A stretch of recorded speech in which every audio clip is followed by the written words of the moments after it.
Bienvenidos a Aliquila, los que no viste. Para este segundo programa queremos presentarles la sesión de entrevista. Para ahora tenemos un invitado especial llamado José Luis Castellani, héroe de guerra, veterano de Malvinas. Y estamos de vuelta con el programa y bueno, comenzamos con la entrevista del día, la cual va a ser a... ¿Puede decir su nombre? Sí, cómo no. Buenos días ante todo, gracias por la invitación. Mi nombre es José Luis Castellani, soy veterano de guerra de Malvinas. Perfecto, muchas gracias a usted por venir y aceptar la entrevista. Y bueno, para comenzar, ¿nos podría decir cómo fue la guerra de Malvinas? ¿Qué fue la guerra de Malvinas? Bueno, la guerra de Malvinas fue una sucesión de hechos que en realidad lleva a la altura, porque ya pasaron 41 años de lo que fue la gesta de Malvinas, prácticamente 200 años. ¿Por qué les digo 200 años? Esto comienza en 1833, cuando un barco de la Real Fuerza Armada Británica se encarga de usurpar un territorio que es nuestro. Desde ahí comienza el reclamo por parte de Argentina, porque como todos saben, cuando Argentina se independizó como país, como nación, de lo que era la colonia española, le correspondía justamente en esa herencia el territorio de Malvinas, que está compuesto por la Isla Soledad y Gran Malvinas. Por eso se llega, a pesar de los intentos de distintos gobiernos en el lapso de 1833 a 1982, años que en 1983 se van a cumplir 150 años, de la usurpación. ¿Qué pasaba? Como por parte de Gran Bretaña no había ninguna respuesta por la vía diplomática, había que hacer algo para, por lo menos, tener presencia argentina en las islas y hacer el reclamo correspondiente, sentarse a negociar. Como vuelvo a decir, no había diálogo de parte de Gran Bretaña, lo que se decidió hacer en la Junta Militar de 1982 fue, por la fuerza, recuperar las islas. Pero tratando en todo lo posible de no provocar muertos ni heridos por parte de las tropas británicas desde las tropas argentinas. O sea, que no tenía que haber sangre de británica para después sentarse a negociar, con un intermediario que seguramente iba a ser Estados Unidos. Entonces, si el acuerdo llegaba a buenos términos, era muy probable que en Malvinas, al menos por unos años, estuvieran flameando la bandera argentina, la británica y la de Estados Unidos, hasta llegar a la solución definitiva, que era la soberanía completa de Argentina, como correspondía. Bien, perfecto, muchas gracias. Y bueno, conocemos el caso de Malvinas y sabemos que la mayoría de las personas que fueron a Malvinas fueron obligadas a ir. Muchas iban por voluntad, digamos, ya por defender su país, por defender su patria. ¿Usted fue obligado? ¿Fue uno de esos pocos casos que fueron por voluntad propia? Bueno, justamente, eso también es un error de divulgación. A 41 años la gente todavía, por desconocimiento, por supuesto, está creyendo que nos agarraron del cuello y nos dijeron: usted va a Malvinas, usted se queda en el continente. No, no fue así. En el 90% de los casos fuimos voluntarios, a diferencia de lo que le llegó a los oídos a mucha gente, que éramos todos obligados a ir a Malvinas. Es más, en el caso mío no, porque yo era de Infantería Marina, a diferencia de Ejército y Fuerza Aérea, eran 14 meses, sí o 6 de conscripción. No había primera baja, a los 6 meses, a los 7 meses, que sí lo había en Ejército y en Fuerza Aérea. O sea que cuando yo voy a Malvinas, a mí me faltaba un mes para irme de baja definitivo, para volver a mi casa y seguir con mis estudios, trabajo, lo que fuese. Entonces, ¿qué pasó? En muchos casos en Ejército le habían dado de baja a la primera tanda de soldados a los 6-7 meses de conscripción y los volvieron a invocar. Les mandaron el telegrama que se tenían que presentar y todos se presentaron. Porque imagínate que si hubiera sido como le llegó a mucha gente, que era obligatorio, que te obligaban a cruzar a Malvinas, y muchos hubieran desertado, a pesar de que, por supuesto, en tiempo de guerra es un tema desertar, ¿no? Sí. No hay duda. Bien. ¿Y usted cómo se sintió cuando le dijeron, vos vas a ir a Malvinas? Vos tenés que ir a defender tu patria, a luchar. Y bueno, sentí mucho orgullo por estar en esa situación del país en la que estábamos reclamando por algo nuestro, sabiendo que son nuestras las Malvinas, y por otro lado con mucho temor porque íbamos a lo desconocido. No sabíamos qué era lo que iba a pasar. Ten en cuenta que nosotros íbamos a combatir con la tercera potencia mundial, Gran Bretaña, con una de las flotas más importantes del mundo, como tiene Gran Bretaña, y apoyado, por supuesto, incondicionalmente por Estados Unidos y por un país del sur que todos conocen, que fue Chile. Bien. Ahora, ¿me puede decir cuántos años tuvo usted cuando fue a Malvinas? 19 años tenía. 19 años. Y dígame, ¿qué armas le daban a los argentinos? ¿Qué armas usaban los argentinos? Bueno, en el caso nuestro fue muy particular. ¿Por qué motivo? Nosotros éramos compañía, antes de la guerra, compañía de policía militar. ¿Qué hacía la policía militar? Hacíamos controles cuando había eventos, por ejemplo, llámese, podía haber un encuentro de distintas naciones que venían de Estados Unidos, de Brasil, de Paraguay, a hacer prácticas militares en el territorio argentino, y nosotros nos encargábamos como la policía militar de la seguridad. O cuando había algún desfile importante, el 25 de mayo, 9 de julio, hacíamos todo el cordón con el uniforme de gala, que era color azul en invierno y color blanco en verano, con las polainas, machete de madera, y nosotros éramos la seguridad para que no se desbande nada, para que esté todo en orden. Ese era el trabajo nuestro. Cuando se recuperan las islas, necesitaba la infantería marina una compañía de ametralladoras antiaéreas de 12,7 milímetros, que hasta el momento no existía esa compañía. A partir de la policía militar, que era la compañía mejor instruida, se forma esa compañía. Y con esa compañía, con un armamento nuevo para nosotros, que era una ametralladora antiaérea, la cual tenía que ser abastecida por 4 soldados, porque era jefe de pieza, apuntador, cargador y abastecedor. Se formó la compañía, la nueva compañía, con 136 entre tropa, suboficiales y oficiales, que eran los componentes de la compañía. Bien, ¿y me podría explicar qué son las compañías? Sé Las que en compañías- tiempo de guerra había mucho que son las compañías, se formaban. ¿Qué son? Claro, las compañías, cuando vos ingresás, en el caso nuestro que éramos soldados, ingresás al batallón o al regimiento. En cada batallón o regimiento hay 4 o 5 compañías. La compañía, cada una, tiene una tarea específica. Como les explicaba recién, la policía militar hacía esa tarea. Después estaba Comando y Apoyo Logístico, que era la que justamente hacía el apoyo en las campañas y la logística en las campañas que hacíamos dentro de lo que era la República Argentina. Y también el mantenimiento del batallón. El apoyo logístico también tenía, por ejemplo, entre otras cosas, electricista, tenía plomero, tenía gasista, tenía albañiles. Después estaba la compañía de comunicaciones, que por supuesto estaba en el tema de comunicaciones. Y así cada compañía tenía una tarea completamente distinta a la otra. Claro. Perfecto. Y yendo al lado contrario de la pregunta sobre las armas que usan los argentinos, ¿qué armas usaban los ingleses?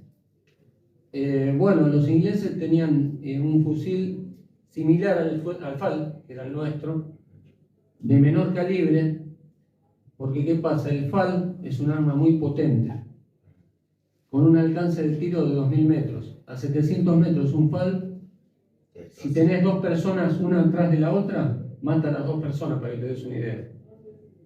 En cambio, el fusil M16 que tenían las tropas británicas, lo que lograba era herir al combatiente. ¿Por qué motivo? Solo herir. Porque para vos asistir a tu compañero, necesitabas por lo menos 2 compañeros más. Entonces 3 quedaban fuera de combate. Lo que nosotros hacíamos era matar directamente, y ellos lo que hacían era herir a uno para que 3 estuvieran fuera de combate. Que en definitiva también era beneficioso para ellos. Pues tenían menos tropas. Claro. ¿Entendés? Sí, sí, sí. Y ahora hay un rumor que, bueno, más que el rumor es anécdota, cuentan muchos veteranos, y si no me equivoco, usted el año pasado también nos contó, que los soldados ingleses robaban las armas de los argentinos cuando los mataban, exactamente las FAL. Sí, sí, justamente por lo que te comento. El fusil M16 tiene un calibre más pequeño que el FAL. El FAL es 7.62 y el fusil M16 es 6.62. Entonces, lo que provocaba el FAL era la muerte directa. Por supuesto, según dónde te pegaba. Si te pega una pierna no te mataba, pero muy probable perdiera la pierna. En cambio, con el fusil de ellos, M16, en muchos casos cabía la posibilidad de salvarse. Y bien, y dígame, ¿cómo fue la situación por el lado de los argentinos? ¿Cómo los argentinos veían la guerra en Malvinas? ¿Cómo, por ejemplo, usted lo veía, la situación que tenían en ese momento? Lo que pasa es que nosotros estando en Malvinas desconocíamos lo que estaba pasando. Supuestamente nosotros estábamos ganando la guerra. Después, cuando el 14 de junio está el cese al fuego, impuesto por las dos partes, y nos tenemos que retirar de la zona de combate y replegarnos a Puerto Argentino para después ser prisioneros de guerra, realmente no entendíamos nada que había pasado en el medio. Claro. Porque la información y desinformación era muy grande en ese momento. Y a la vez, está comprobado en todas las guerras, no solamente en Malvinas, en la Primera Guerra Mundial, en la Segunda Guerra Mundial, en Corea, en Vietnam, en Afganistán, en Irán, la contrainformación que hace es justamente al enemigo demostrarle lo que no es, al pueblo lo mismo, y aparte a la tropa, a la propia tropa, decirle: tenés aliento, pues vamos ganando. Entonces, si vos le decís la verdad a la tropa, decae la fuerza, las ganas. Es como darle motivación. Es más al pueblo y a motivación los para militares. seguir. Claro. Claro, de 10. Y ahora una pregunta más personal hacia usted. ¿Cómo se sintió su familia cuando se enteró que usted iba a Malvinas? Y bueno, ellos se enteran cuando yo ya estaba en Malvinas, no antes de Malvinas. Ok. Cuando yo ya estaba en Malvinas, nos permiten escribir cartas, y yo escribo una carta, por supuesto decía Islas Malvinas, Isla Soledad, el código postal de las Malvinas, y bueno, ahí se enteró mi mamá, mi papá, mis hermanos, que yo estaba en Malvinas.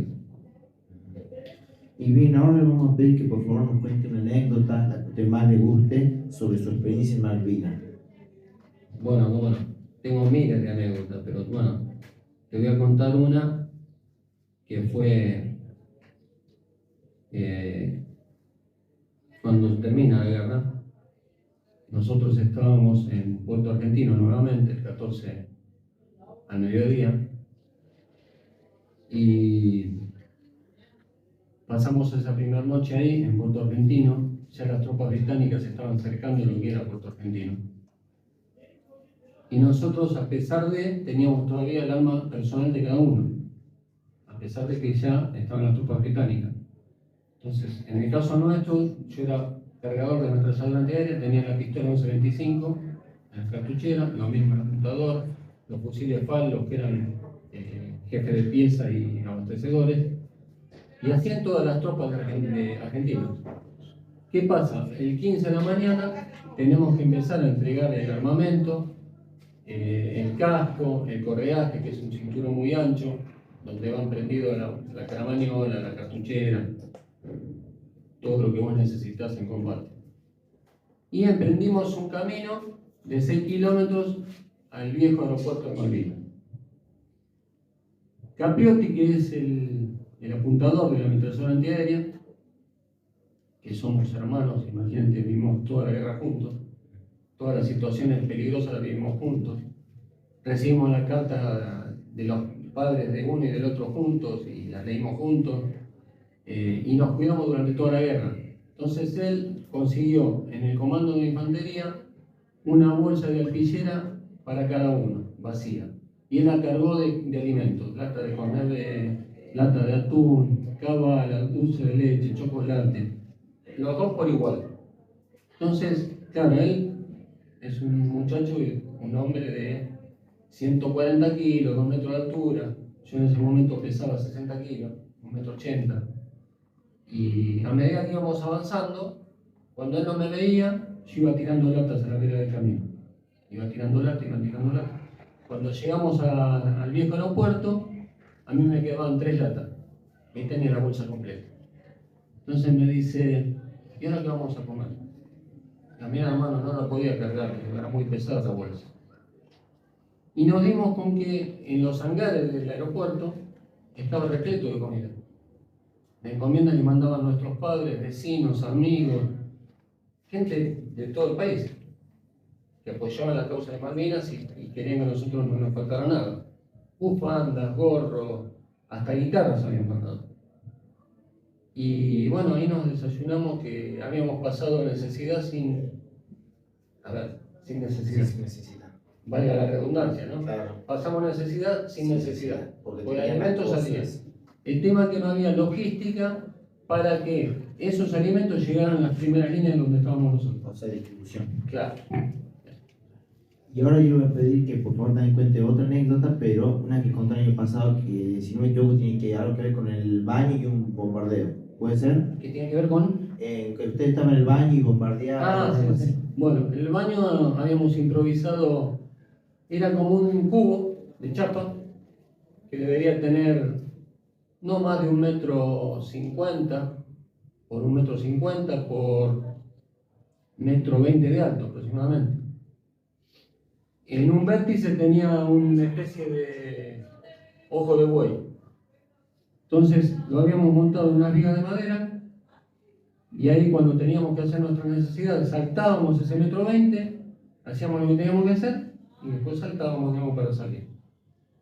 En un momento yo voy a ese baño improvisado y empiezo un ataque de aviones y Harrier, que eran los aviones de los Titanes. Y cada vez que yo asomaba la cabeza para salir, pasaban los aviones bombardeando y ametrallando. Entonces tuve como media hora hasta que pude definitivamente salir del baño y volver a la posición de combate. Claro, perfecto. Es una anécdota que el año pasado me interesó mucho, muy interesante. Y bueno, ahora hay una pregunta sobre más comunicación, sobre cómo estaban en Malvinas. ¿Ustedes se enteraron cuando se hundió el crucero General Belgrano? Sí, el 2 de mayo a las 3 minutos de la tarde, un buque nuclear, un submarino nuclear, el Conqueror, venía siguiendo ya al crucero Belgrano y fuera de la zona de exclusión, que eso también hay que aclararlo, porque los mismos británicos habían demarcado 200 millas marítimas para que dentro de esa zona sí se combatiera, fuera de esa zona no. Y ellos mismos hunden al crucero Belgrano fuera de las 200 millas marítimas.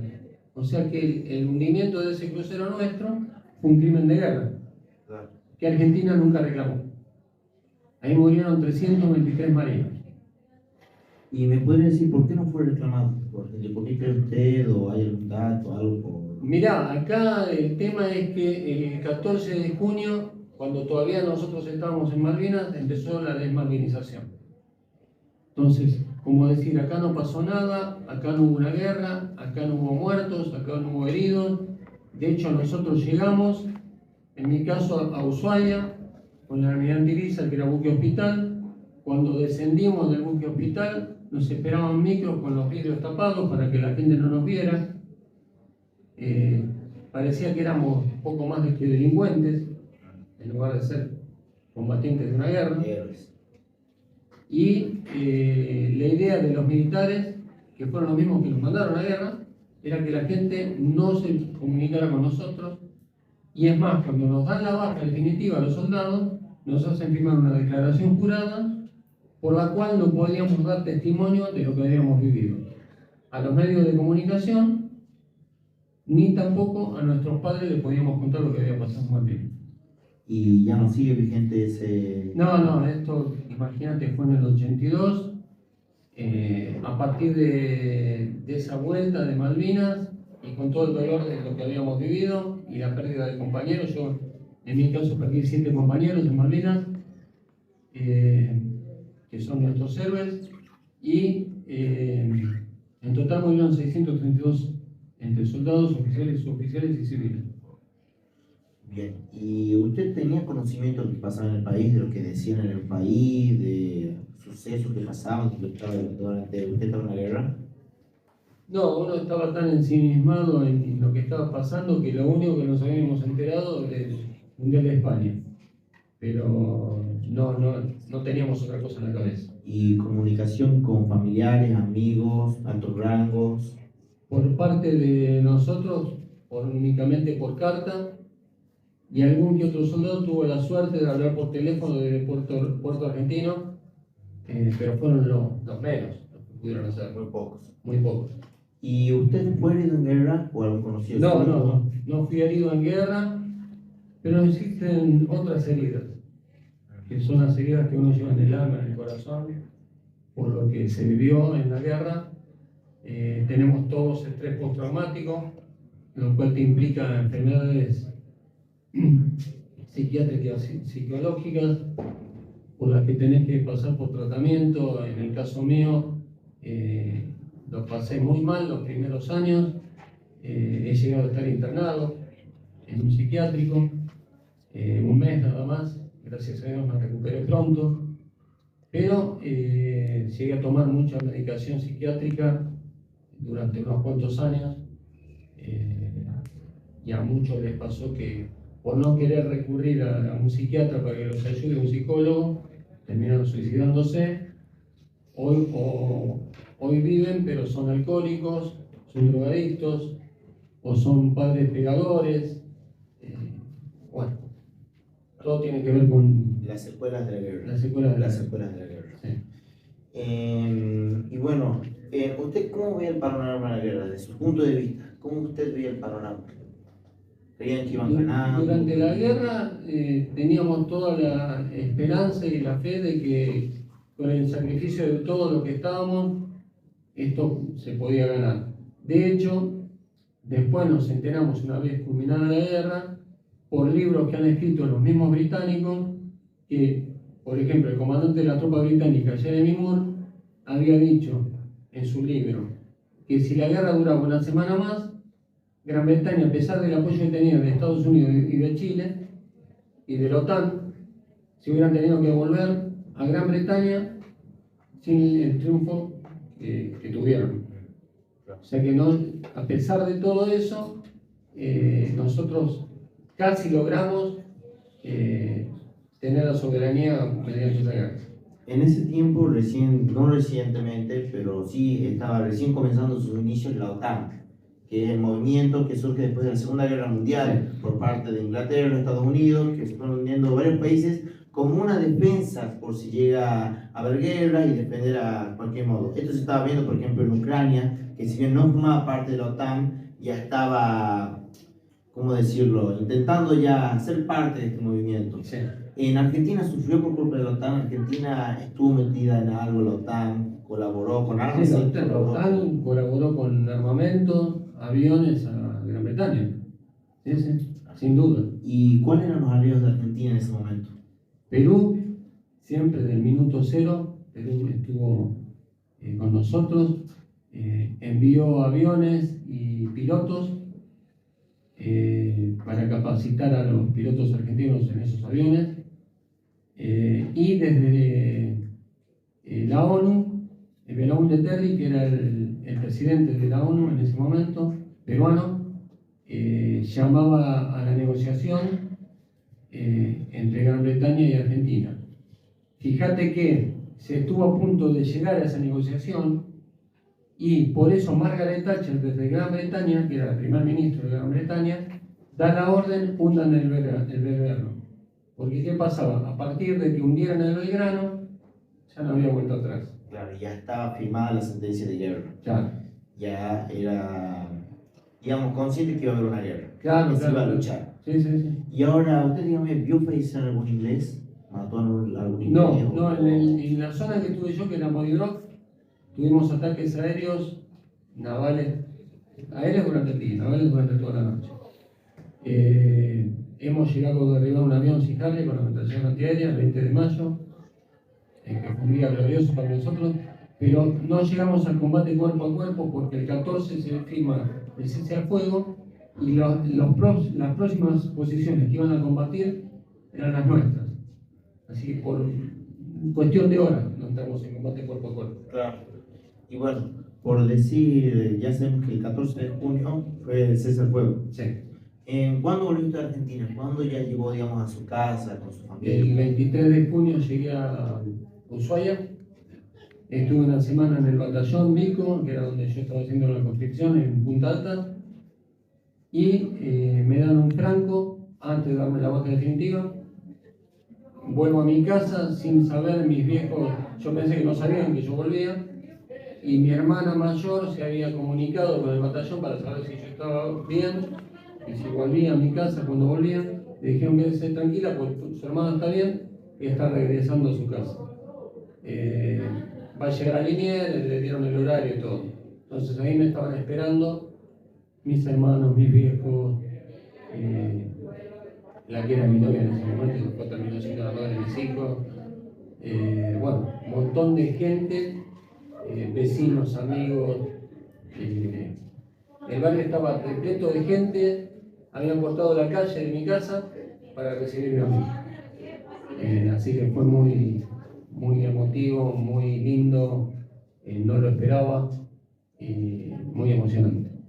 Bien, la verdad que una alegría que pase esas cosas, siendo que hoy en día, bueno, en ese momento principalmente se juzgaba mucho a los soldados de Malvinas cuando volvieron, Sí.